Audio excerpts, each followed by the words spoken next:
Welcome to the Learning Pines YouTube. We hope this video helps. You begin by verifying hardware compatibility. Inspect the mini USB fan connector to ensure it's a standard power lead, not a proprietary pinout.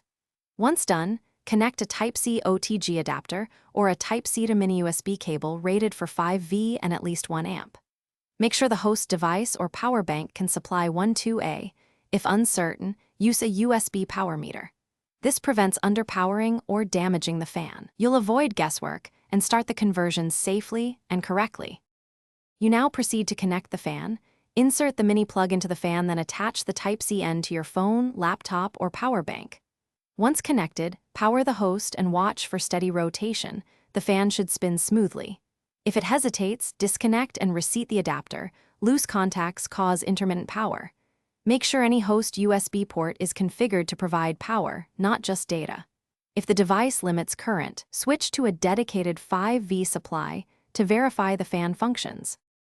To finish, stabilize the connection. Secure the cable so the mini plug isn't strained, and position the fan for airflow. Once stable, confirm voltage at the connector is around 5V. If lower, the host is current limited. If the fan runs but is noisy or slow, clean the blades and bearings. Dust changes balance and load.